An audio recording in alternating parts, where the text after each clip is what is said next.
अब यूपी में जारी राजनीतिक क्लेश की कुंजी भी खोलते हैं, जिसमें जाति वाला एंगल बहुत ज्यादा है। अब से कुछ दिन पहले बीजेपी के ब्राह्मण विधायकों ने अलग से बैठक की थी। इससे यूपी में बीजेपी अध्यक्ष ने ऐसा करने वालों को नोटिस जारी कर दिया था। लेकिन ऐसा ही एक मामला एक बार फिर से हुआ है। कल रविवार को लखनऊ में लोध समाज का एक बड़ा जातीय सम्मेलन आयोजित किया गया, जिसमें बीजेपी के विधायक, मंत्री और सांसद शामिल हुए। सम्मेलन में केंद्रीय मंत्री बीएल वर्मा और कैबिनेट मंत्री धर्मपाल सिंह, विपिन कुमार वर्मा, डेविड उत्तम चंद, टी राजा सिंह की खास मौजूदगी रही। बड़ी संख्या में लोध समाज के लोग भी इसमें पहुंचे। बीजेपी विधायक ब्रजभूषण राजपूत और कैबिनेट मंत्री स्वतंत्र देव सिंह के बीच झड़प के बाद इस सम्मेलन का खास महत्व है, क्योंकि ब्रजभूषण राजपूत लोध समाज से हैं, जबकि कैबिनेट मंत्री स्वतंत्र देव सिंह कुर्मी हैं। वैसे एक बात नोट करने वाली यह है कि इस लोध सम्मेलन में विधायक ब्रजभूषण राजपूत मौजूद नहीं थे, यानी यूपी सरकार में मंत्री स्वतंत्र देव सिंह का काफिला रोकने वाले ब्रजभूषण राजपूत यहां से गायब थे। वैसे लोध समाज हमेशा से बीजेपी के साथ रहा है।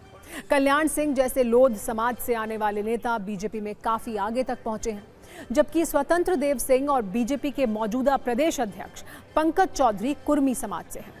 ऐसे में यह पूरा विवाद कुर्मी बनाम लोध समाज हो गया है, जिससे बीजेपी की चिंता बढ़ गई है। जातिगत आधार पर देखें तो यादव के बाद ओबीसी में सबसे बड़ी आबादी कुर्मी समुदाय की है। कुर्मी समुदाय जातिगत आधार पर देखें तो यादव के बाद ओबीसी में सबसे बड़ी आबादी कुर्मी समुदाय की है। यूपी में लोध समुदाय की आबादी 6 से 8% है। 70 विधानसभा और 12 लोकसभा सीटों में ये निर्णायक है। सूबे के 16 जिलों में कुर्मी और पटेल वोट बैंक 10 से 15% तक है। पश्चिमी यूपी के कुछ जिले और विशेष तौर पर बुंदेलखंड में लोध वोट 5 से 10% तक है। मौजूदा विधानसभा में लोध समाज के कुल 23 विधायक हैं, जिसमें बीजेपी के 19 विधायक लोध समाज से ही हैं।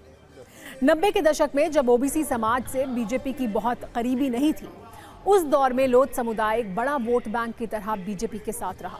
2024 में कुर्मी समुदाय ने समाजवादी पार्टी को बड़ी संख्या में वोट किया। वो लोध वोटर में भी सेंधमारी हुई थी। ऐसे में बीजेपी लोध समाज को नाराज करने का रिस्क नहीं उठा सकती है। वैसे यूपी बीजेपी के नए अध्यक्ष के लिए चुनौती बढ़ गई है। उन्होंने ब्राह्मणों की बैठक पर नोटिस जारी कर दिया था, तो लोध सम्मेलन पर अब क्या करेंगे? सवाल ये भी है कि क्या यूपी में बीजेपी के अंदर नई स्क्रिप्ट तैयार हो रही है? क्या यूपी में लोध और कुर्मी आमने सामने आ गए हैं? हालांकि विपक्ष को इस मामले में मजा आ रहा है। समाजवादी पार्टी का कहना है कि इस सरकार में सभी जातियों के लोग दुखी हैं, इसीलिए अलग अलग जातियां अब अपनी आवाज उठा रही हैं।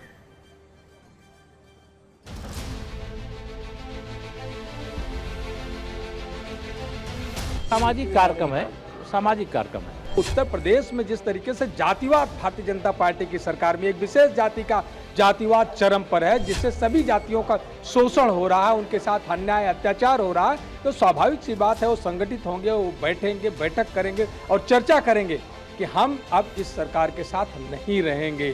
सब भारतीय जनता पार्टी के एक एक कार्यकर्ता, एक एक विधायक, एक एक सांसद, सब एक परिवार है और वो बैठ कर के चाय पानी पी सकते हैं। उसमें कोई दिक्कत, किसी को प्रॉब्लम नहीं होनी चाहिए, ना है। बीजेपी पार्टी में खुद लोधी समाज के 2 फाड़ है, 2 गुट हो गए हैं और ये कारण खुद बीजेपी ने ही कराया है कि लोधियों को 2 आपस में गुट बांट दिया गया है कि आपस में लड़ता रहे, जिसमें लोधी समाज का सबसे ज़्यादा नुकसान हो रहा है। और लोधियों को समझना चाहिए कि अगर 2 गुट हो जाएंगे तो फिर हम जाएंगे कहाँ? देखिए, बहुत ही सुंदर कार्यक्रम हुआ है। लोध लोधी लोधा महासभा के हमारे राष्ट्रीय अध्यक्ष भी यहाँ पर उपस्थित है।